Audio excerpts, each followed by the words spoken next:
एक बार की बात है, सबल नाम का एक लड़का एक नगर में रहता था। वह अपने जीवन से बहुत निराश था। उनकी निराशा का कारण यह था, वह अब तक अपने जीवन में कुछ भी नहीं कर रहा था। उसके माता पिता उसे ताने मारते थे कि आपके सभी मित्र कुछ न कुछ कर रहे हैं, लेकिन आप अभी भी घर बैठे हैं। दोस्तों के बीच भी अक्सर उनका मजाक उड़ाया जाता था। वह कहीं जाता तो लोग उससे पूछते थे कि आप क्या कर रहे हैं। उसे यह बताने में भी शर्म आ रही थी। वह कुछ नहीं कर रहा है। धीरे धीरे उसने रिश्तेदारों से मिलना जुलना कम कर दिया और लोगों से मिलना भी बंद कर दिया। वह ज्यादातर समय घर पर ही रहता। वह अकेला रहता और भगवान को कोसता रहता और अपनी किस्मत को दोष देता। अब उसे अपना जीवन बोझ लगने लगा था। कभी कभी वह सोचता कि कब वह कुछ करने के योग्य बनेगा, और फिर वह सोचता कि जिंदा रहने से अच्छा मर जाना ठीक है। एक दिन वह अपने नगर की एक गली से गुजर रहा था। तभी उसने देखा कि एक गुरु दुख और परेशानियों पर उपदेश दे रहे हैं। वह भी उसी भीड़ में सबसे पीछे बैठ गया और गुरु के प्रवचन सुनने लगा। गुरु कह रहे थे कि दुख एक शिक्षक की तरह है जो हमें जीवन की सच्चाई दिखाता है और हमें जीने का सही तरीका सिखाता है। आप चाहे तो जिंदगी जीना भी सीख सकते हैं। आप चाहो तो कुछ भी हासिल कर सकते हो, और अगर चाहो तो एक कोने में बैठकर रो सकते हो। इन सभी बातों को सबल ध्यान से सुन रहा था, लेकिन उपदेश की यह बातें पसंद नहीं आई। उसने खड़े होकर कहा कि कुछ भी सिखाने से दुख दूर नहीं होता, इसमें केवल दर्द होता है। दुख की पीड़ा अनंत है। ऐसा लगता है कि इसके बाद कुछ होने वाला नहीं है, इससे कुछ भी फर्क नहीं पड़ता है, इसके सामने तो मौत भी छोटी लगती है। तब गुरु ने कहा, वत्स तुम्हारा दुख क्या है? सबल ने उनके सामने अपनी सारी व्यथा सुनाई और गुरु से पूछा कि मेरे इन दुखों का कोई उपाय है तुम्हारे पास? यह सुनकर गुरु मुस्कुराए और बोले, तुम उस दिन मेरे पास आना जब आपके जीवन में वास्तविक दुख आए। मैं आपकी समस्या का समाधान अवश्य करूंगा। यह कहकर गुरु वहां से चले गए। सबल ने सोचा, क्या यह मेरा दुख नहीं है तो क्या है? मैं जिस दर्द से गुजर रहा हूं वह असली दुख नहीं है क्या? मेरा दुख कोई नहीं समझ सकता। जब माँ बाप नहीं समझते तो भला गुरु क्या समझेंगे? उस दुखों से व्यथित होकर सबल ने एक फैसला लिया कि अब वह कुछ करेगा।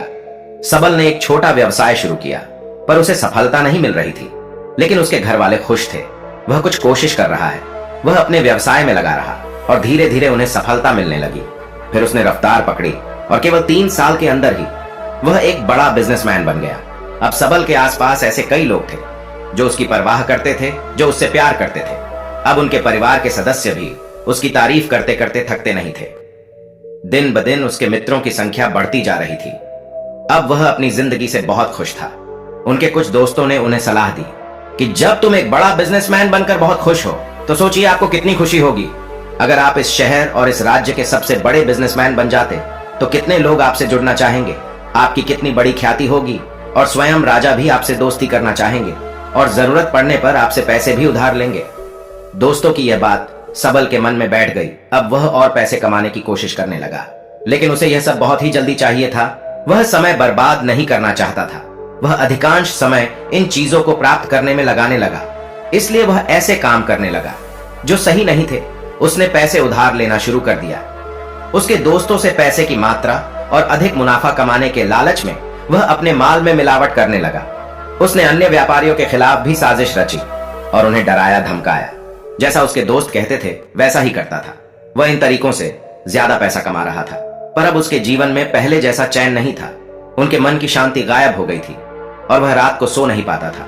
वह विचारों में रहता था। वह सब कुछ पाकर भी उसे किसी चीज में सुख नहीं मिल रहा था। एक दिन सबल अपनी गाड़ी से कहीं जा रहा था। तभी रास्ते में उसे गुरु का आश्रम दिखाई दिया। वह रुका और गुरु के पास जाकर बोला, गुरु जी, आपने मुझे कहा था जब कभी जीवन में सच्चा दुख आए तो चले आना। अब मैं बहुत दुखी हूं। मेरी नींद हराम हो गई है। मुझे कहीं भी शांति नहीं मिल रही है। इस प्रकार सबल ने अपनी सारी समस्याएं गुरु को बताई। गुरु ने कहा, जब तुम पहली बार मुझसे मिलने आए थे तब भी तुम किसी दुख में थे। आपने उस दर्द से क्या सीखा? सबल ने कहा कि सिर्फ सोचने और चिंता करने से कुछ नहीं होता। अपनी दृष्टि को सच करने के लिए मेहनत भी जरूरी है, और सिर्फ मेहनत करने से कुछ नहीं होता, परिणाम भी मिलना चाहिए। जब आपको लगे कि आपका लक्ष्य हासिल नहीं होने वाला है, तब राह में चाहे कितनी भी मुश्किलें आ जाए, मन कितना भी निराश क्यों ना हो, अब कुछ नहीं होने वाला है, तब खुद आत्मविश्वास करे, मैं जो भी कर रहा हूं उसमें अवश्य सफल होऊंगा। लोग केवल सफल लोगों का सम्मान करते हैं। कोई कितना भी अच्छा क्यों ना हो, वह हमेशा लोगों की नजरों में बोझ बने रहते हैं। यह सब सुनकर गुरु मुस्कुराए और बोले, यह वास्तविक दुख नहीं है। अपने जीवन में वास्तविक दुख आए तब मेरे पास आना, मैं उसे ठीक कर दूंगा। सबल ने जाते समय गुरु को सोने के सिक्कों से भरा घड़ा भेंट किया। घड़े को देखकर गुरु ने कहा कि यह मेरे किसी काम का नहीं है, उस पेड़ के नीचे गड्ढा खोदकर गाड़ दो। सबल ने घड़े को पेड़ के नीचे दबा दिया। जैसा कि गुरु ने बताया उसने वैसा ही किया और वहां से चला गया। कुछ दिनों से कारोबार ठीक चल रहा था, लेकिन व्यापार के गलत तरीके के कारण धीरे धीरे उसे व्यापार में घाटा होने लगा। उसकी सारी दौलत धीरे धीरे खत्म होने लगी और एक दिन ऐसा भी आया जब उसके पास कुछ भी नहीं बचा और उस पर कर्ज का बोझ चढ़ गया था। परंतु वह निश्चिंत था, क्योंकि उसने अपना सारा कर्ज अपने दोस्तों से लिया था। उसने सोचा था कि उसके दोस्त बुरे वक्त में उनके साथ खड़े रहेंगे, लेकिन ऐसा कुछ नहीं हुआ। जैसे ही बुरा वक्त आया, दोस्त पहले उससे कर्ज मांगने लगे। अगर उसने कर्ज नहीं लौटाया तो उन्होंने उसे जान से मारने की धमकी भी दी। उनके सभी शुभ चिंतक और प्रियजन उससे दूर हो गए। उसके दोस्त जो उसके साथ मस्ती किया करते थे, अब उससे दूर भाग रहे थे। उसका परिवार उसकी गलतियां और कमियां गिनने लगा। उसकी सारी संपत्ति नीलाम हो गई और उसके पास कुछ भी न बचा। जब उसने अपने पिता से मदद मांगी तो पिता ने कहा कि मेरे पास थोड़ी सी संपत्ति है, अगर मैं तुम्हें दे दूंगा तो मैं तुम्हारी मां को क्या कहूंगा। यह संपत्ति हमारा अंतिम सहारा है। सबल के मन में गहरा दुख छा गया। उसके आसपास कोई नहीं था उनके दुख को समझ सके। लोगों के इस विश्वासघात के कारण वह अंदर से टूट चुका था। वह सोचने लगा कि अब जीने का कोई मतलब नहीं है, अब मौत ही मेरा सहारा है। वह आत्महत्या करने के लिए पहाड़ी पर जा रहा था। तब उसे याद आया कि उस गुरु ने उससे कहा था, तब मेरे पास आना जब तुम्हारे जीवन में वास्तविक दुख हो। सबल गुरु के पास गया और अपनी सारी व्यथा सुनाई। आंखों में आंसू लिए उसने कहा, हे गुरुदेव, मेरे दुख का निवारण कीजिए। तब गुरु ने कहा कि जब जीवन में असली दुख आए तब मेरे पास आना, मैं इसे जरूर ठीक करूंगा। सबल ने कहा कि ये क्या है, मेरी जिंदगी में दुख नहीं है तो आखिर असली दुख क्या है। गुरु ने सबल से कहा कि पहले आप मुझे बताओ कि आपने अपने दुख से क्या सीखा। तब सबल ने कहा कि मैंने वह सीखा, जो लोग हमारे जीवन में आते हैं वह हमारी सफलता और प्रगति के कारण वो हमें धोखा जरूर देंगे, क्योंकि बुरे समय में वे हमारे साथ नहीं खड़े होंगे। वे अच्छे समय में ही हमारा फायदा उठाएंगे और बुरे समय में हमें छोड़ देंगे।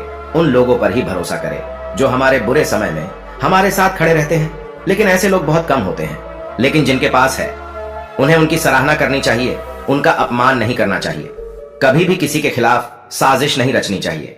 अपना काम ईमानदारी और धैर्य से करें और कभी लालची न बने। अपने सारे दुख दर्द और अनुभव बयां करने के बाद सबल गुरुजी के सामने आंखों में आंसू लिए बैठ गया।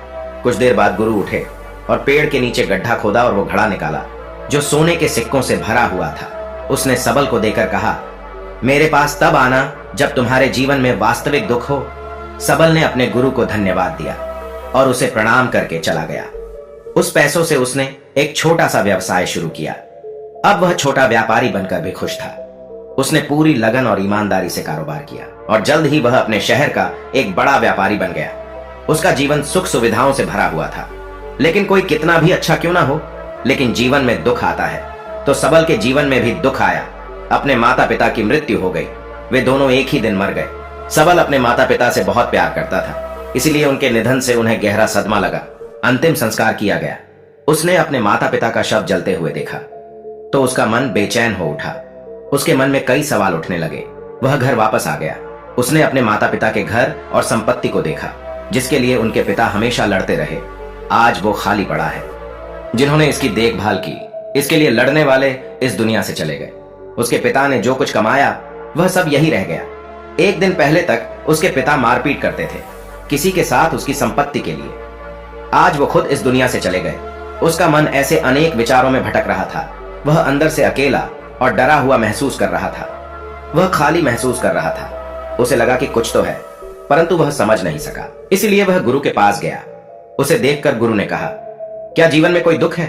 सबल ने कहा, वैसे तो जीवन में कोई दुख नहीं है, सब कुछ अच्छा चल रहा है, लेकिन आज मेरे माता पिता का देहांत हो गया है। मैं इस घटना से बेहद दुखी और परेशान हूं। गुरु ने कहा, इसमें दुखी होने की क्या बात है? एक दिन सबको मरना है। मुझे भी मरना है, तुझे भी मरना है। शायद तुम कल ही मर जाओ या आज भी मर सकते हो। सबल ने कहा, क्या कह रहे हो गुरुजी? मैं भी मर जाऊंगा, लेकिन मैं अभी जवान हूं। गुरु ने कहा कि सभी जी रहे हैं इसी भ्रम में कि मृत्यु केवल बूढ़ों को आती है, लेकिन ऐसा नहीं है। जवान भी मर जाते हैं, बच्चे मर जाते हैं। मौत का उम्र से कोई लेना देना नहीं है, यह सभी को प्रभावित करता है। गुरु की ये बातें सबल के मन में बैठ गई। और वह चुपचाप चला गया। लेकिन उसका मन अभी भी बेचैन था। वह खाली महसूस कर रहा था। वह सारा दिन अपने बारे में ही सोचता रहता कि वह कौन है, वह इस दुनिया में क्यों आया है, इस जीवन का लक्ष्य क्या है। ऐसे कई सवाल उसके दिमाग में लगातार उठ रहे थे, लेकिन उन्हें अपने किसी भी सवाल का जवाब नहीं मिल रहा था और उसका दुख दिन ब दिन बढ़ता ही जा रहा था। इसलिए कुछ दिन बाद वह फिर से गुरु के पास पहुंचा और बोला, हे स्वामी, मैं बहुत दुखी हूं क्योंकि मैं यह नहीं जान पा रहा हूं कि मैं कौन हूं और मैं इस दुनिया में क्यों आया हूं। यह सुनकर गुरु मुस्कुराए और बोले, आज आपके जीवन में पहली बार सच्चा दुख उत्पन्न हुआ है। यह वास्तव में दुख कहलाने लायक है। हम नहीं जानते कि हम कौन हैं, हम क्यों आए हैं। सबल ने अपने गुरु से कहा कि उसकी दुर्दशा दूर करे।